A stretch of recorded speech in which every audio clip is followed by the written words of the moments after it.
Have you ever felt that, maybe you were held to a higher standard, a much higher standard than others? Perhaps your brother or your sister, they got away with murder, but your parents came down on you for something that was even minor compared to that. Did that ever happen to you? Or maybe when you're at work, one of your work colleagues is skating by, doing less work, right? They're basically doing lower quality work, and yet your boss favors them over you, or they're getting the same amount of money or more than you are. And if you ask your parent or your boss about it, they might justify it by saying, we expect more out of you, Wayne. We expect more out of you, right? To kind of somehow justify their bias or their unjust or impartial treatment of you. And we have kind of a phrase for this, don't we? We call it a double standard. My boss has a double standard. It seems like my workmates can call in every other week, call in sick, but if I'm late for 20 minutes for work, the boss gets all over me. We're going to talk about this morning in one of my points, the double standard that's applied to the Bible by critics. So this morning is the second part of a three-part series called Examining the Evidence. Last week we talked about the evidence for God, which for me felt like, when I prepared for it, boiling the ocean, right? But I hope we walked away with our faith fortified, especially when we reviewed the anthropic fine-tuning. Remember that? All the things that had to occur for life to exist in this universe, and that there must have been a creator for all these different conditions to be exactly fine-tuned, the chances infinitesimally small, necessary for us to exist. Today we're examining evidence for the Bible. Why? Because there's a lot of critics of the Bible, right? And they question it for various reasons. And one of the first criticisms you'll hear is that the Bible's not historically accurate, right? Over the years, when other historical sources have not aligned with the Bible, the assumption has been that it was the Bible that was wrong and not the historical sources being incomplete or inaccurate, right? And by the way, archaeology is always discovering and digging up ancient amulets, cylinders, steels, ossuaries, and other relics, giving us greater knowledge about history, the history of the world. We'll talk about this a lot later. Second, that the biblical accounts have been redacted or edited. This idea, which I think is a crazy idea, really, if you think about it, was that the Bible and biblical accounts have been edited or redacted. If the history of Israel in the Old Testament has been redacted or edited, I want to fire that editor, because they did a lousy job of cleaning up the Old Testament, by the way. A lot of unflattering things said about the Israelites, and we'll talk about that, right? So if there was an editor, they did a terrible job. Third, the stories in the Bible are made up. This is the idea that the biblical accounts and stories were fabricated purportedly and typically at a later time, right? And then finally, the fourth one is that the Bible has been altered over the years. And what this means is that some of the portions of the Bible may not be completely accurate because they were accidentally altered as they were copied, reproduced, and transmitted over the years, right? So there are also many reasons why people want to doubt the Bible. And one of those reasons is when I think about those people who are focused on, who are working in disciplines that have alternative hypotheses, theories, concepts, assumptions, explanations for the really important things in life, like the origin of the universe, the purpose and meaning of life, the flow and direction of history. Here I think about scientists, philosophers, historians who come with their own concepts, their own assumptions, their own biases, beliefs, presumptions, and assumptions. But they don't always say that. They don't always realize it, that these people are, that they're coming to the world and evidence with their own assumptions.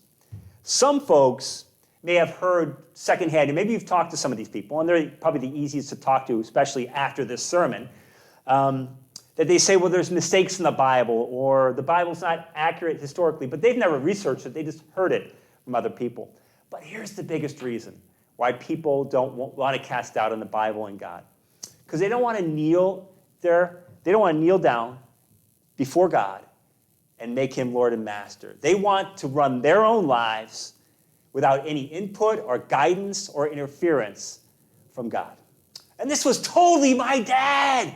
Totally him. And I'm not even sure what really awful thing he wanted to do that God was preventing him from doing, because my dad was relatively a good moral guy, although he's sometimes selfish. But I just think my dad wanted control of his life. He didn't want any input from God, any interference from God. He didn't want God in the picture. This changed, though, when my dad was on his deathbed. He was so much more concerned about forgiveness of his sin and going to heaven than he was about God controlling his life. And I am so glad and fortunate that he had that opportunity on his deathbed to come to Jesus, because a lot of people just die and they don't have that chance, right? So we're going to talk about the criteria evidence for God. We're going to examine 5 different criteria that will help to attest to or confirm the authenticity, the historicity, and the accuracy of the Bible. Before I do, I just wanted to give you some fun facts about the Bible today. Number 1, it's the best-selling book of all times. The Guinness Book of World Records put it at 5 billion copies sold or given away. 5 billion copies. Almost one for every person in the world. U.S. annual sales of Bibles are 20 million a year. And if it was on the best-selling sellers list, they don't put it on there, but if it were, it would be like 10 times more copies than the second highest selling book in the U.S., right? Next, Bibles distributed. Gideon's International distributed about 60 million Bibles in 1 year in the recent past. Here's a cool one. Percent ownership of Americans who own at least one Bible, whether it was given to them or purchased, 92%. So 9 out of 10 Americans own a Bible. And here's the cool thing, that 2/3 of these owners, regardless of the religious affiliation, say that the Bible holds the meaning of life. Isn't that awesome? And there's also that the average Christian has 9 Bibles and wants to buy more. Never buy enough. So let's talk about, shall we, the first criteria that will reinforce the authenticity, the accuracy, the relevance, the historicity of the Bible. And the first one is called the criterion of embarrassment. Have you ever heard that one before? It's really interesting. It's critical analysis in which an account is likely to be considered true if there are embarrassing things that are written about the author or about the author's people. Because the author would have no reason to invent a negative, humiliating, or shameful account of themselves or their people. This is one, again, of several criteria that academics use to verify the authenticity of an account or story. Think about all the embarrassing accounts in the Old Testament, the fathers of faith, right? There's so many unflattering, wouldn't you say? Unflattering critical accounts, especially in the Old Testament, of the Israelites. Let's go through them. Abraham. Think about Abraham. He misrepresented his wife as his sister. Now, he was his half-sister, so he didn't quite completely lie, but he didn't tell the Pharaoh that Sarai was his wife. And so then the Pharaoh took Sarai into his household, and then plagues came down on the Pharaoh, and the Pharaoh came back to Abraham and said, dude, what's going on? He goes, all right, got to come clean. She's my wife, you know. He did it twice. That's amazing. That would have been redacted out. How about Jacob? Jacob, he together with his mother Rebecca, remember, they convorted together to deceive their father Isaac into giving him the birthright and the blessing instead of Esau. And he had to flee from his home for 2 decades because Esau was coming after him to kill him. This is another one, the 12 tribes of Israel and Jacob. Joseph. Joseph was one of the brothers, right? But his other brothers were very jealous of him. If you've ever seen Joseph in the Technicolor Dreamcoat, you realize that he was, or you read the Bible, it's probably a better source. But he was just like, hey, look at look how much my dad loves me, right? That kind of thing. But this is the 12 tribes came from Jacob's sons, who were going to kill Joseph unless Reuben interceded and they just sold him into slavery. These are God's leaders of the 12 tribes, the famous 12 tribes. Don't you think a redactor would have taken that out of the Bible if they had to? If they could, right? Unbelievable. Moses, he murdered an Egyptian, right, who was beating on a Hebrew slave and had to flee for 40 years. Isn't that amazing? The Hebrews, when they were in the wilderness, they built the golden calf, that idol. Again, very embarrassing. Who could forget King David? Oh my goodness, a man after God's own heart. But he had adultery with Bathsheba, and then he kills her husband Uriah in battle, right? That's breaking 2 big commandments. I mean, they're huge commandments, right? That would have definitely been taken out. So that was the Old Testament. How about the New Testament? Jesus' crucifixion. We don't think about this, but what if our leader were on trial as a criminal, found to be blasphemous, and crucified like a typical criminal, executed like a criminal? That was embarrassing, probably, for the disciples when it was happening. I mean, it's scary, but also embarrassing. How about this? The fact that women, as the first witnesses to see Jesus resurrected, and the writers of the Gospels knew that women's testimony were seen as less esteemed than men, so they would have had a tendency to want to take that out of the Bible and say that maybe Peter or John or James saw him first, right? And then finally, how about Peter? Peter's denial of Christ 3 times. You'd take that out too, wouldn't you? And then remember when Peter said, "May it not be so," when Jesus said, I need to go into Jerusalem and suffer. And he said, let it not be so. And what did Jesus say? "Get thee behind me, Satan." So those are the kinds of things because that made Peter and the disciples look foolish, right? Those things were not taken out. So if they were to have redacted, these stories would have gone away or would have been made smoother and less unflattering. So the criterion of embarrassment. So there's a lot of embarrassing things, which makes you want to believe it. That's what our lives are like. Our lives are sometimes embarrassing, aren't they? We make mistakes, and we don't just erase the videotape. They're part of the videotape of our lives. Second one, criterion of textual criticism. So some might claim that the Bible, especially the New Testament, has been changed over time, and some maybe ask you if you're confident that it hasn't been changed. Are you sure it hasn't been intentionally or accidentally changed in copying? Well, there's a science called textual criticism, which attempts to ascertain the original wording of a text. So here's the main concepts of textual criticism. It sounds like a big word, but it's not. Here they are, just 2 things. The more manuscripts you have, the better. And the second piece is, the earlier they are, in other words, the closer they are to the actual event occurring or the writing of that, of the account, the better. So the more confident you are that you have the original document. The more documents you have, the more manuscripts, and the closer you have it to the original events or when it was written. Makes good sense. Here's where the double standard comes into play. Watch this. So these are some ancient, very esteemed ancient writings before and right around the writing of the New Testament. Herodotus wrote a book called Histories in the 5th century.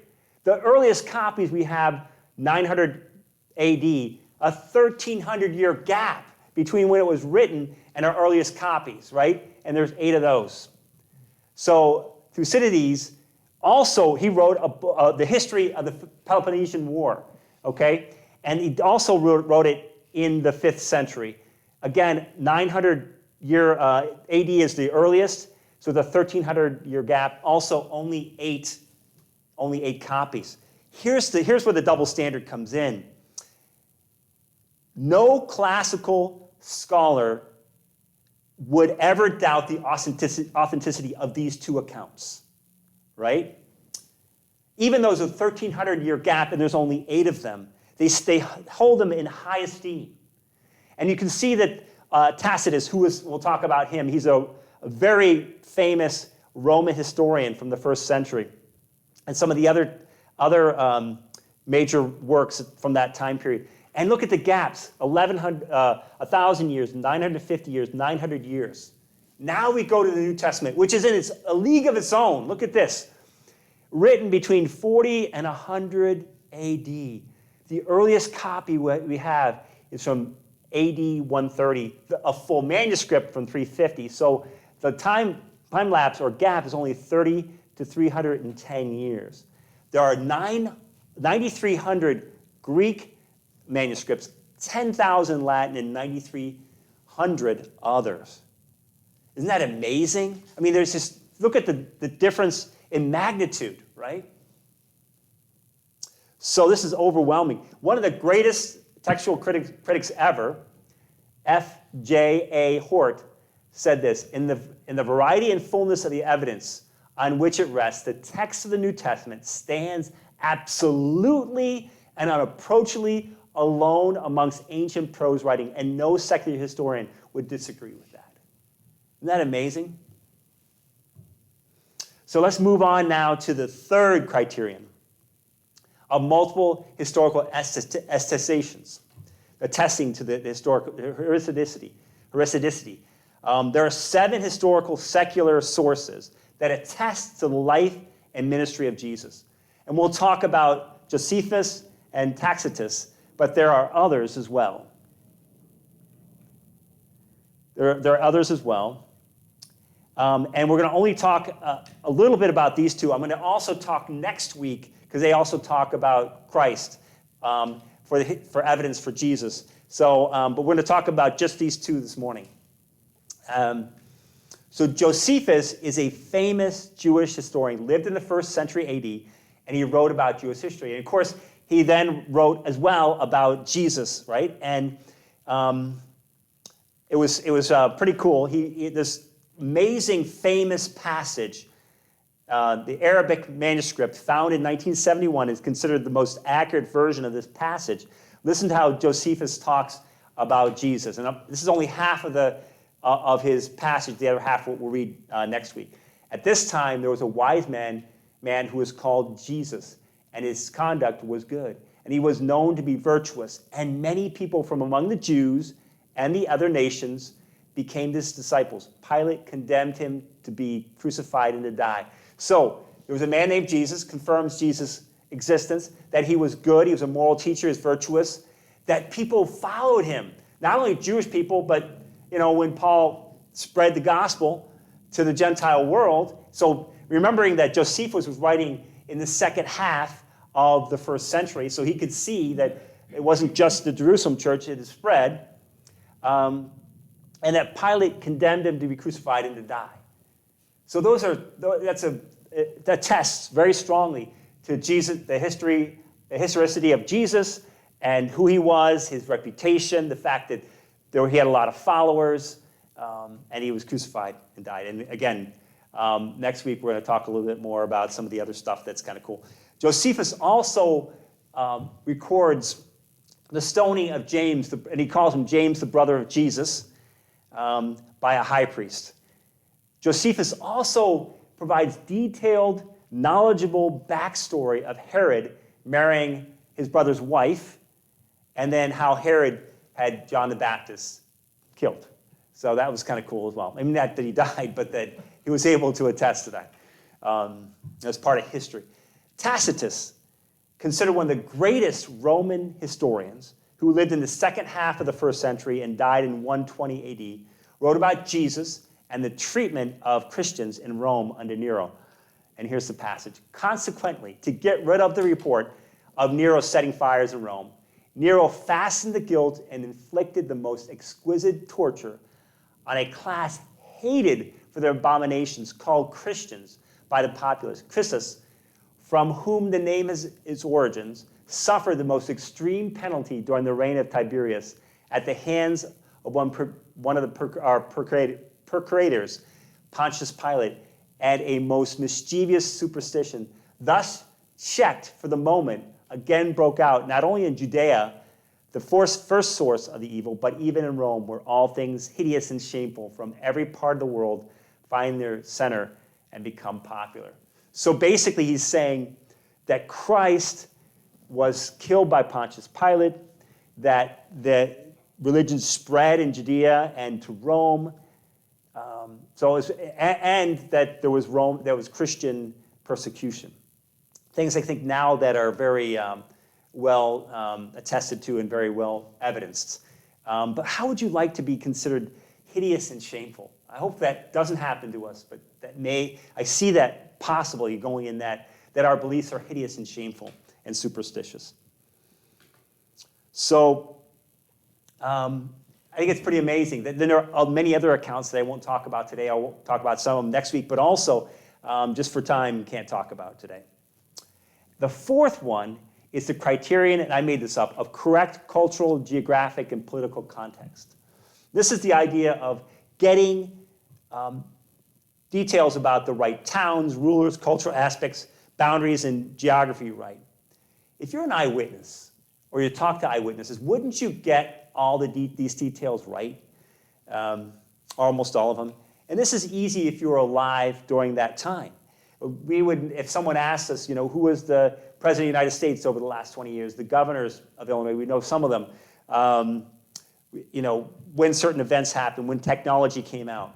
For instance, think about this. If in 40 so years, in 2060, someone wrote an account of the 1990s, and they talked about how in the early 1990s, smartphones came out, iPads, iPods, Netflix, and that Lady Gaga was the biggest star, and that Stranger Things was the best Netflix show, we'd be like, you're fabricating that later. You didn't actually live in that time period, or you didn't research it, you didn't talk to eyewitnesses, so you're making it up. On the other hand, if they describe knowledgeably details about Beanie Babies, Y2K, the Spice Girls, if you remember that, MJ, Michael Jordan, and the Bulls, Chicago Bulls dynasty. And now, your Chicago Bulls.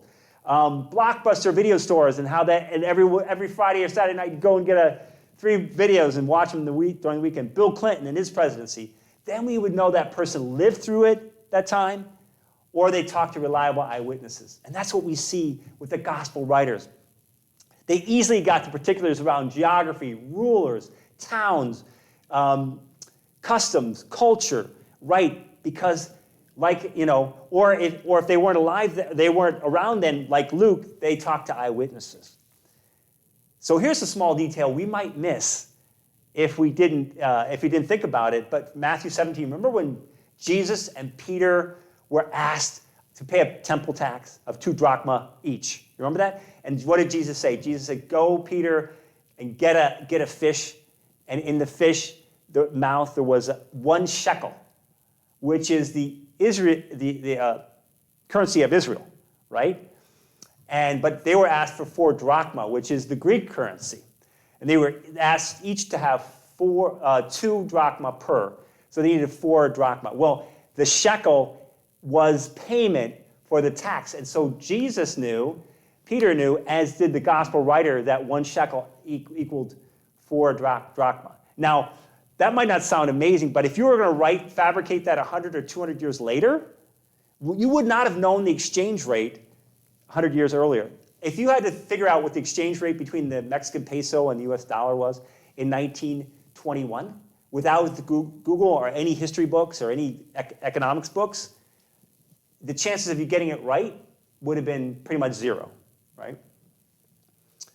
So, in fact, the Gospels got so many details correct that there's a 17-volume series called The Credibility of the Gospel History.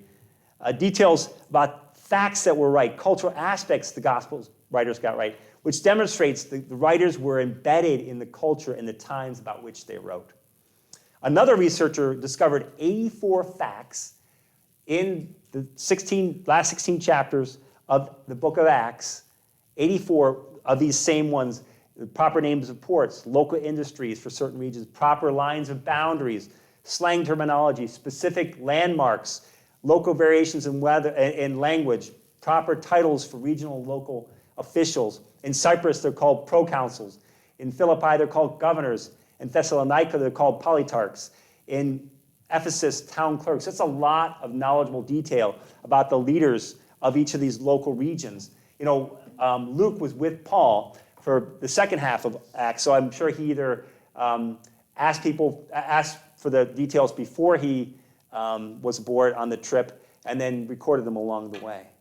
Isn't that encouraging about how many things they got right? And it would have been so easy to be seen as a fake, fabricated, if these things were wrong or inaccurate often. And the final one we're going to talk about is the criterion of historical archaeological coherence. And the historical truth of the Bible is continually even more confirmed by archaeological discoveries. The Bible is not a history book. Although there's historical books in it, the Bible was written what? To inform us of God's love and his nature. It was there to encourage and equip us and to bring us to salvation, right? But it's amazing how much the history and the Bible align.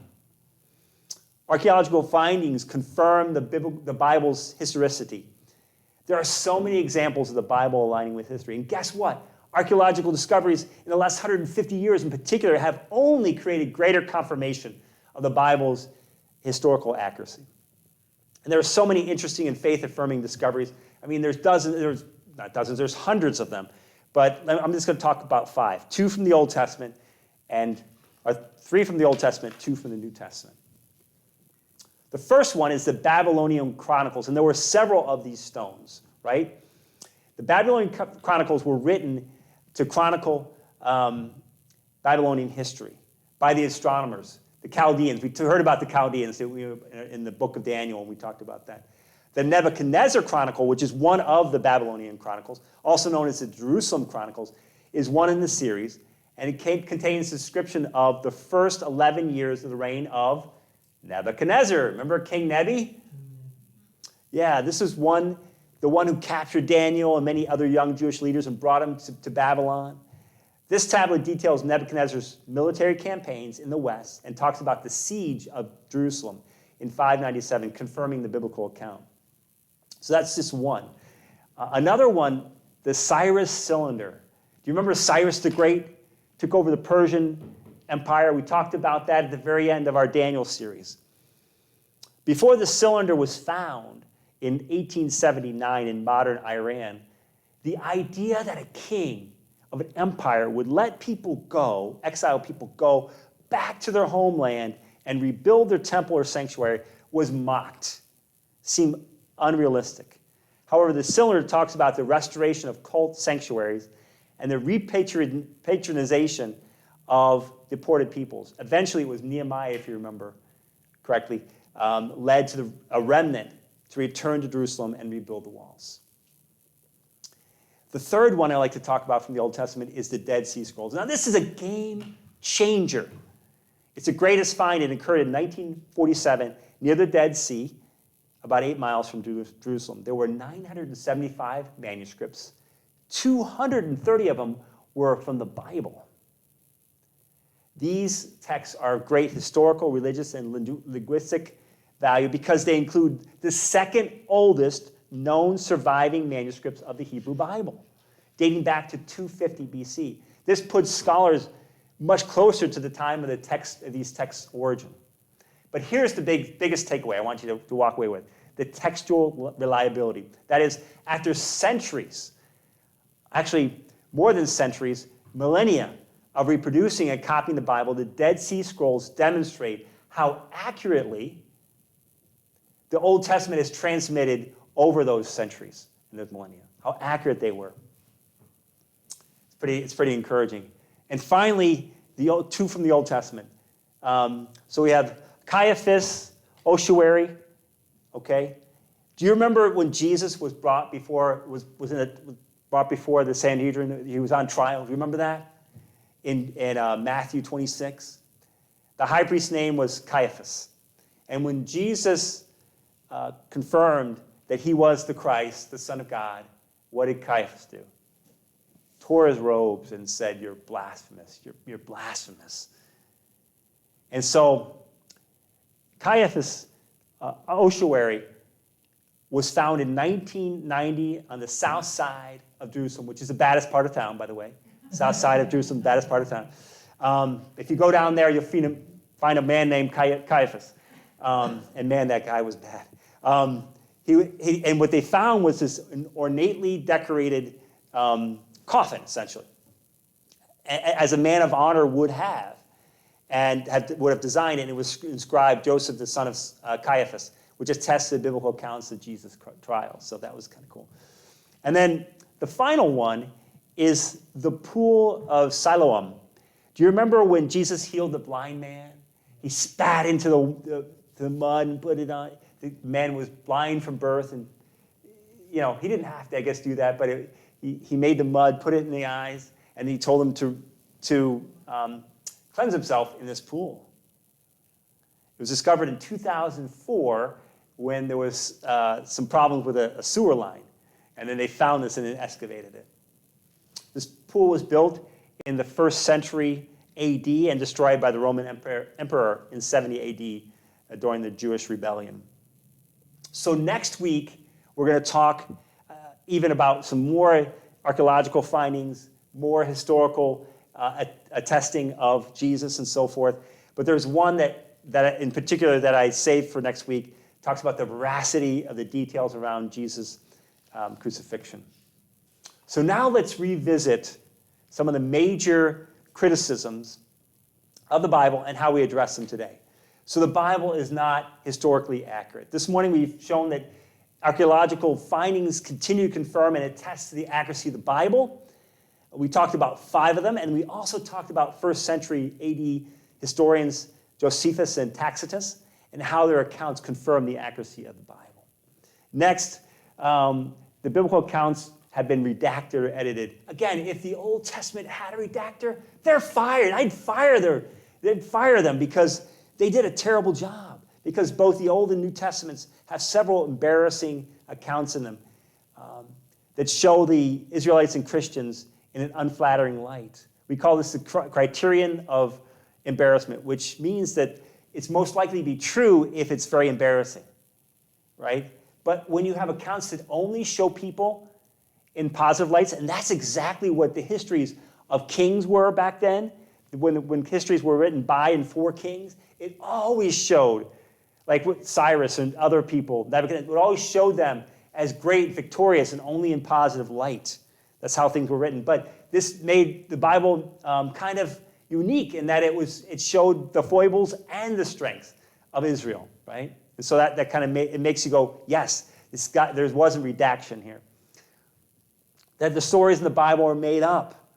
Not only do archaeological discoveries and historians lend credence to the biblical accounts, but the accounts in the Bible meet the criterion of correct cultural, geographic, and political context. It's clear that the gospel writers have gotten the details around the towns, the geography, the boundaries, the ports, and so forth correct. And finally, that the Bible has been altered over the years. From the Old Testament perspective, we have the Dead Sea Scrolls, right, that demonstrate that the Bible has been accurately transmitted over the centuries and millennia. From the New Testament perspective, when we utilize textual criticism, we see that there are so many manuscripts, thousands and thousands, and so much earlier than these other major works that are held in high esteem. We now know and are confident that there is strong evidence for the authenticity, historicity, and accuracy of the Bible. And I hope this blessed you and increased your faith